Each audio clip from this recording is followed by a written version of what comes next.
जय हिंद मित्रांनो, एक्झाम जागरी या education YouTube प्लॅटफॉर्मवर तुम्हा सर्वांचं पुन्हा एकदा स्वागत आहे. मित्रांनो, या आधीच्या सत्रामध्ये तुमच्यासाठीचा प्रश्न होता, अंतराळात सर्वाधिक काळ राहण्याचा नवा जागतिक विक्रम कोणी प्रस्थापित केला? या प्रश्नाचं योग्य उत्तर आहे पर्याय क्रमांक 4 म्हणजेच ओलेग कोनेनेन्को यांनी हा विक्रम प्रस्थापित केलेला आहे. ते कोणत्या देशाचे नागरिक आहेत? तर ते रशिया या देशाचे नागरिक असून त्यांनी रशियाच्याच गेनाडी पडल्का यांचा विक्रम मोडून हा नवीन विक्रम प्रस्थापित केलेला आहे. त्यांच्या आधी गेनाडी पडल्का हे 878 दिवस 11 तास व 30 मिनिटांसह प्रथम स्थानी होते. आजच्या सत्राचा पहिला प्रश्न पहा. 7व्या हिंद महासागर परिषदेचं आयोजन कोणत्या देशात करण्यात येणार आहे? तर आता ही जी 7वी हिंद महासागर परिषद आहे याचं आयोजन ऑस्ट्रेलिया या देशामध्ये करण्यात येणार आहे. ऑस्ट्रेलियामध्ये कुठे? तर ऑस्ट्रेलियामधील पर्थ येथे 9 ते 10 फेब्रुवारी दरम्यान ही परिषद पार पडेल. बरं, यामध्ये भारताचं प्रतिनिधित्व कोण करतील? तर भारताचे परराष्ट्र मंत्री एस जयशंकर हे या परिषदेमध्ये भारताचं प्रतिनिधित्व करतील. या परिषदेची थीम सुद्धा नोट करून घ्या. Towards a stable and sustainable Indian ocean अशी या परिषदेची थीम आहे. बरं, हिंद महासागर परिषदेचं आयोजन कोणाद्वारे करण्यात येतं? तर भारतीय परराष्ट्र मंत्रालयाच्या इंडिया फाउंडेशनद्वारे याचं आयोजन करण्यात येतं. ही जी पहिली परिषद आहे ही 2016 मध्ये सिंगापूरमध्ये आयोजित करण्यात आली होती आणि मागच्या वर्षीची म्हणजेच 2023ची परिषद ही बांगलादेशातील ढाका येथे आयोजित करण्यात आली होती. मित्रांनो, याला जगातील सर्वात मोठे बेट म्हणून ओळखलं जातं. याबरोबरच ऑस्ट्रेलियाला कांगारूचा खंड या नावाने देखील ओळखलं जातं. आणि बऱ्याच वेळा आपल्याला असं वाटतं हे मॅपमध्ये जेवढा नकाशा आहे तेवढाच ऑस्ट्रेलिया आहे, पण हा जो खालचा भाग आहे ज्याला टास्मानिया असं म्हणतात हा सुद्धा ऑस्ट्रेलियाचाच भाग आहे. ऑस्ट्रेलियात जी महत्त्वपूर्ण वाळवंट आहेत त्यांची नावे सुद्धा लक्षात ठेवा. यात ग्रेट सेंडी वाळवंट, गिब्सन वाळवंट आणि ग्रेट व्हिक्टोरिया वाळवंटाचा देखील समावेश होतो. ऑस्ट्रेलियात वाहणारे स्थानिक वारे कोणते असं जर विचारलं तर ब्रिक फिल्डर आणि सदर्न बस्टर हे ऑस्ट्रेलियातून वाहणारे स्थानिक वारे आहेत. ठीक आहे, तर आता प्रश्न क्रमांक दुसरा पहा. आता नुकतेच नासाच्या शास्त्रज्ञांनी पृथ्वीपासून 137 प्रकाश वर्ष दूर जीवास राहण्यास योग्य अशा ग्रहाचा शोध लावला, तर त्या ग्रहाचं नाव काय आहे? तर त्या ग्रहाला TOI 715b असं नाव देण्यात आलेलं आहे. काय नाव देण्यात आलं आहे? तर TOI 715b असं या ग्रहाला नाव देण्यात आलेलं आहे. आपल्याला एक्झाममध्ये असं सुद्धा विचारलं जाऊ शकतं, तो ग्रह पृथ्वीपासून किती अंतरावर स्थित आहे? तर 137 प्रकाश वर्ष दूर हा ग्रह स्थित आहे व तसाच हा जो ग्रह आहे हा पृथ्वीपेक्षा 1.5 पट जास्त रुंद आहे. प्रश्न क्रमांक तिसरा.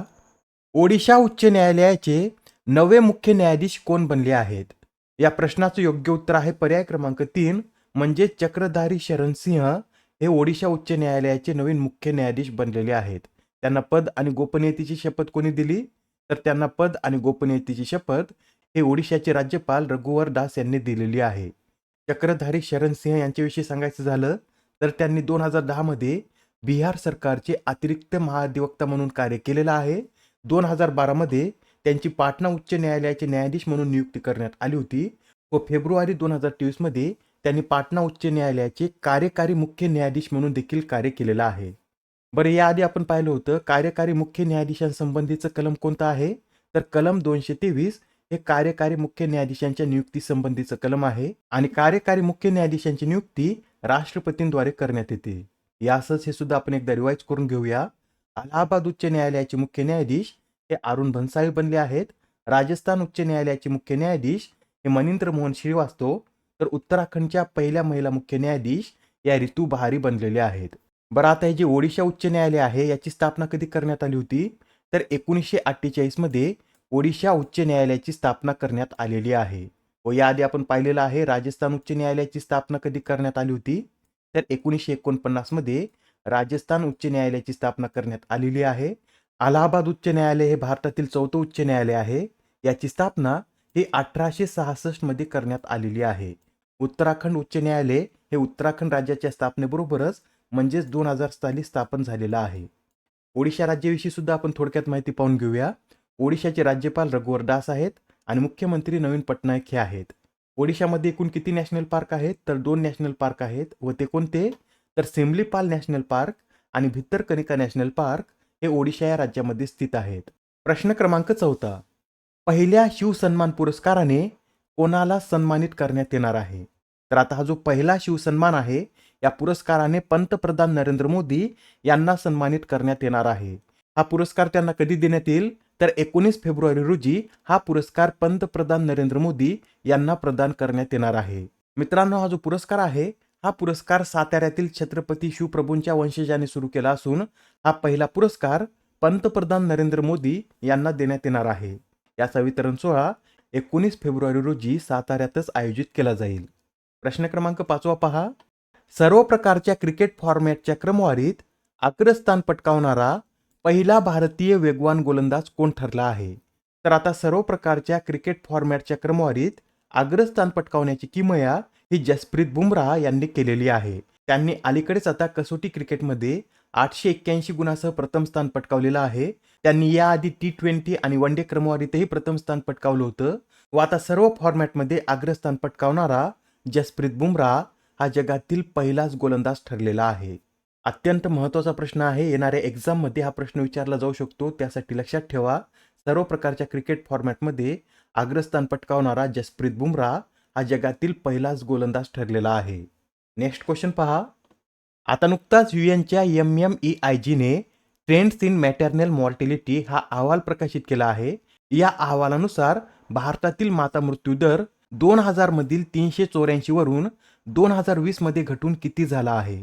तर आता या अहवालातील माहितीनुसार 2020 मध्ये भारतातील माता मृत्यू दर हा 103 इतका झालेला आहे. 2000 मधील 384 वरून 2020 मध्ये 6.36% घसरणीसह भारताचा माता मृत्यू दर हा 103 वर आलेला आहे. जागतिक माता मृत्यू दराचा विचार केल्यास 2000 मध्ये हा जागतिक माता मृत्यू दर 339 इतका होता व हा दर 2020 मध्ये घसरून 223 इतका झालेला आहे. मित्रांनो, भारताचा माता मृत्यू दर घसरण्यात 3 योजनांनी महत्त्वपूर्ण योगदान दिलेलं आहे. त्या योजनेविषयी सुद्धा आपण माहिती पाहूया. यामध्ये प्रधानमंत्री सुरक्षित मातृत्व अभियान हा कार्यक्रम 2016 मध्ये सुरू झाला असून या अंतर्गत प्रत्येक महिन्याच्या 9 तारखेला दुसऱ्या तिसऱ्या तिमाहीतील गर्भवती महिलांना सार्वत्रिकपणे मोफत, खात्रीशीर, सर्वसमावेशक आणि दर्जेदार प्रसूतीपूर्व वैद्यकीय सेवा प्रदान केल्या जातात. कोणत्या तारखेला? तर लक्षात ठेवा, या सुविधा 9 तारखेला प्रदान केल्या जातात. दुसरी योजना आहे सुरक्षित मातृत्व आश्वासन, ज्याला सुमन या नावानं सुद्धा ओळखलं जातं. ही योजना 10 ऑक्टोबर 2019 मध्ये सुरू करण्यात आली होती व या योजनेअंतर्गत सार्वत्रिक आरोग्य सुविधेला भेट देणाऱ्या प्रत्येक स्त्रीला आणि नवजात बाळाला कोणत्याही खर्चाशिवाय खात्रीशीर, आदरपूर्वक व दर्जेदार आरोग्य सेवा प्रदान केल्या जातात.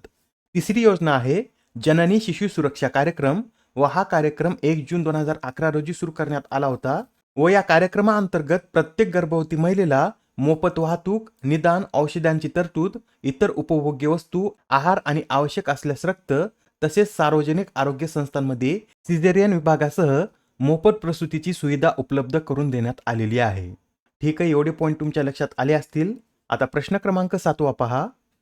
लष्कराचे नवीन उपप्रमुख म्हणून कोणाची नियुक्ती करण्यात आली? तर आता लष्कराचे नवीन उपप्रमुख म्हणून उपेंद्र द्विवेदी यांची नियुक्ती करण्यात आलेली आहे. ते हा पदभार कधीपासून स्वीकारतील? तर 15 फेब्रुवारी पासून ते हा पदभार स्वीकारतील आणि त्यांची कोणाच्या जागी नियुक्ती करण्यात आली आहे? तर MU सुचेंद्र कुमार यांच्या जागी त्यांची लष्कराचे नवीन उपप्रमुख म्हणून नियुक्ती करण्यात आलेली आहे. प्रश्न क्रमांक 8. भारतीय रिझर्व्ह बँकेने नुकत्याच जाहीर केलेल्या द्वैमासिक पतधोरण आढाव्यामध्ये सलग कितव्यांदा रेपो दर जैसे थे ठेवण्यात आला आहे? तर आता भारतीय रिझर्व्ह बँकेने सलग 6व्यांदा रेपो दर जैसे थे ठेवलेला आहे. आता रेपो दर किती आहे? तर 6.5% इतका सध्या रेपो दर आहे. बरं, रेपो दर म्हणजे काय?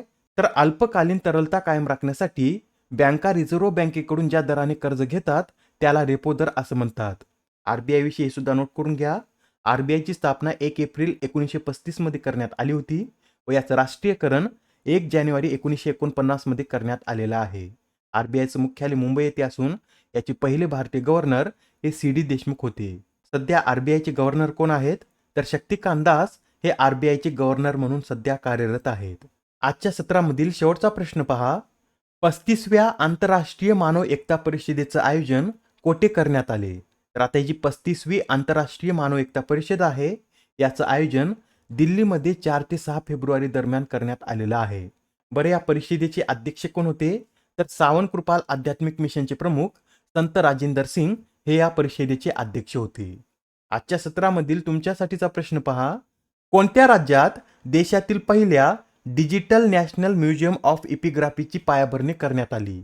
आता या प्रश्नाचं उत्तर कमेंटमध्ये देण्याचा प्रयत्न करा. उत्तर चुकलं तरी काय हरकत नाही, कारण ज्यावेळेस तुम्हाला या प्रश्नाचं योग्य उत्तर माहित होतं त्यावेळेस हा प्रश्न तुमच्या दीर्घकाळापर्यंत लक्षात राहतो. तर आता पुढच्या सत्रामध्ये पुन्हा भेटूया. धन्यवाद.